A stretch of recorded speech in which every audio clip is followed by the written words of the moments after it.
micrófonos. Los campos de batalla ahora son escenarios y estudios, mientras que los luchadores ya no son guerreros, sino músicos.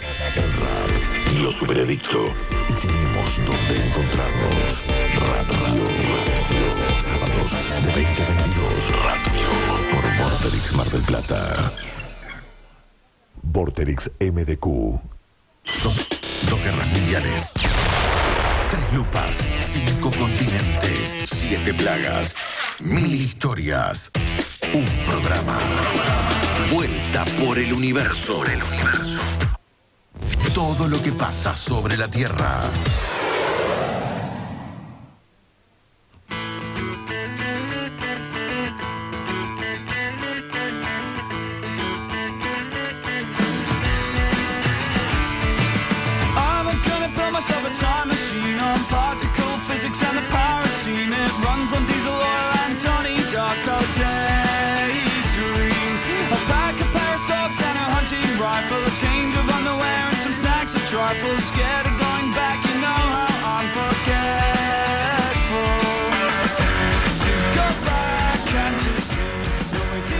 Muy bien, a las 9:42 vamos a cerrar el programa de hoy con la cápsula del tiempo. Hoy vamos a traer al presente un día como el del domingo pasado, que fue 21 de enero, porque a las 18:50, hace exactamente un siglo, moría Vladimir Ilich Ulyanov, más conocido como Lenin, a los 53 años, sufriendo un derrame cerebral.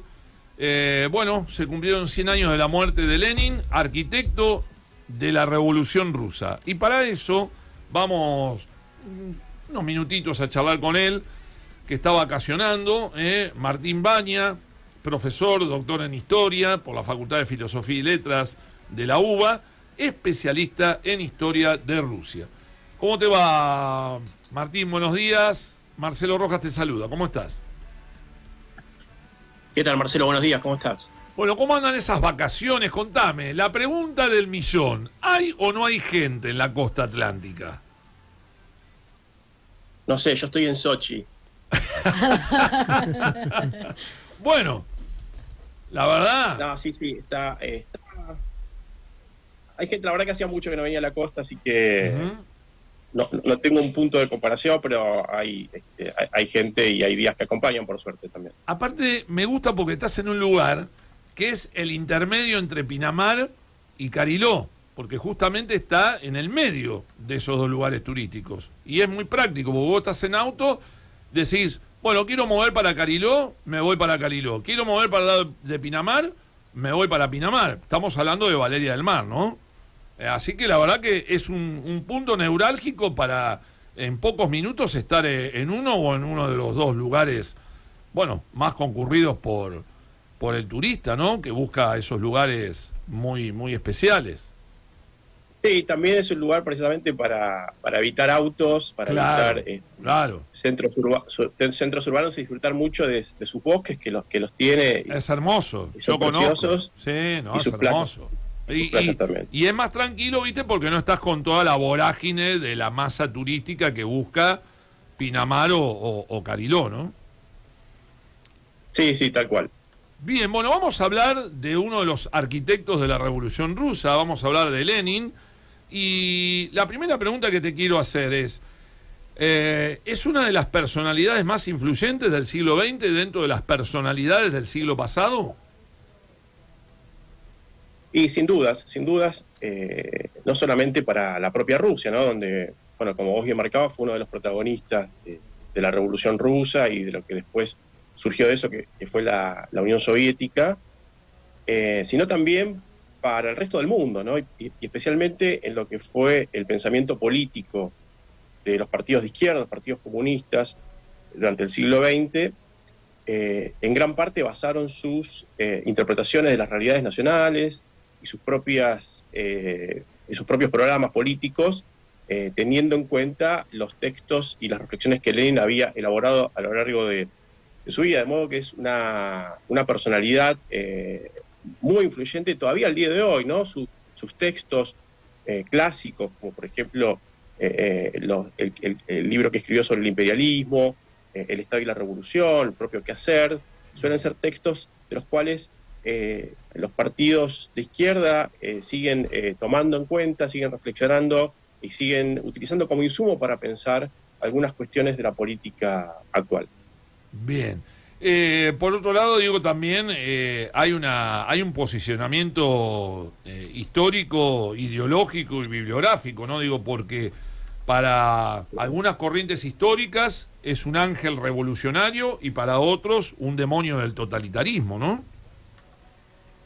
Bueno, en general la visión que hay de Lenin es esa, más bien una visión condenatoria, porque la visión dominante que hay respecto de, en la historiografía en general, ¿no? Pero en la historiografía sobre la Revolución Rusa en particular, es liberal, tiene una visión condenatoria tanto de la revolución como de los protagonistas de la revolución, y bueno, Lenin aparece como el principal responsable de esa revolución, y por lo tanto es una figura condenable. Ahora es significativo que en la propia Rusia, también hoy por hoy, sobre todo en la visión oficial del gobierno de Putin, es una figura condenable, o por lo menos no venerable como otras figuras del panteón histórico ruso-soviético. ¿Por qué? Porque Lenin es entendido como el responsable de haber interrumpido la continuidad histórica del Estado ruso, ¿no?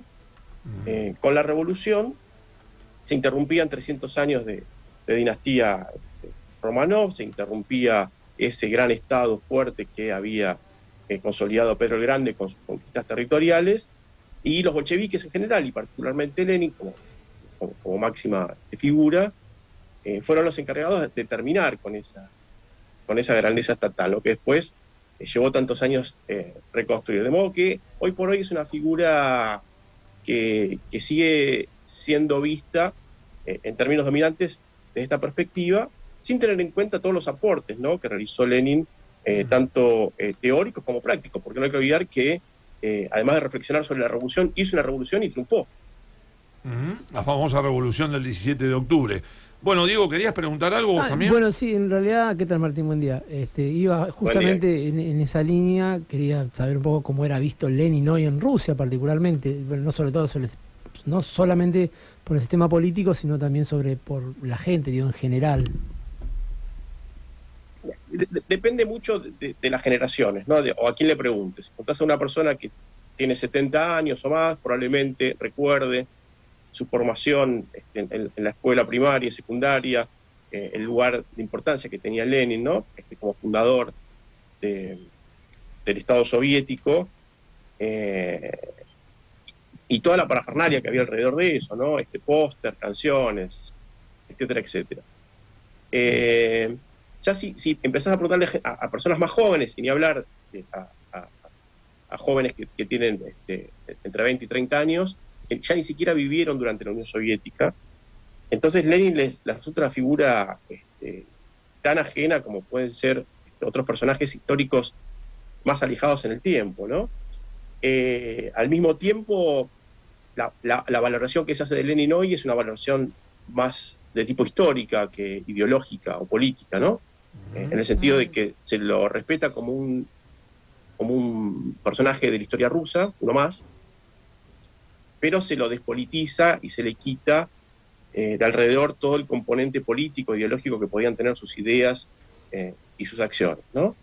Hay un elemento que todavía sigue estando presente, cada vez con menos fuerza, pero sigue estando ahí, que es el mausoleo, ¿no? Que está, explicamos en la audiencia, en la Plaza Roja, que es uno de los puntos más importantes que tiene Moscú, donde está el Kremlin y otros edificios significativos. Está instalado un mausoleo donde está el cuerpo embalsamado de Lenin, ¿no? Entonces ahí sigue teniendo una presencia importante dentro de lo que es incluso la edificación urbana de la propia Moscú. Bueno, indudablemente, digo, al ser uno de los grandes, o el gran autor ideológico de la Revolución Rusa, ¿es cierto que el cerebro de Lenin fue llevado a Alemania para ser estudiado? Sí, de hecho creo que no lo llevaron a Alemania, sino que ya contrataron a un especialista alemán para que lo viniera a estudiar.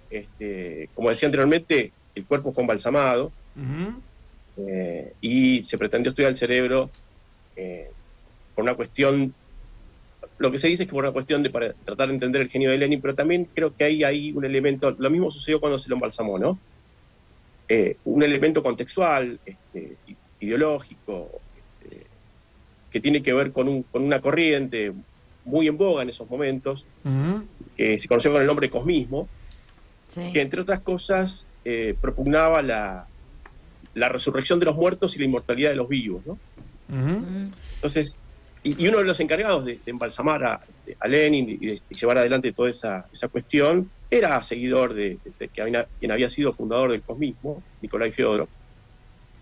Entonces hubo también ahí un intento de, bueno, si en algún momento vamos a resucitar todos, bueno, que preservemos al mejor de los nuestros para que resucite primero, ¿no?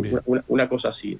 Entonces, no tiene que ver tanto con, o sí, en parte, con el culto a la personalidad y esta cuestión del estudio del genio, sino también con cuestiones experimentales que estaban aconteciendo en ese momento, digamos, que circulaban, y una de las cuales era esta cuestión de intentar sostener la vida a través de la inmortalidad.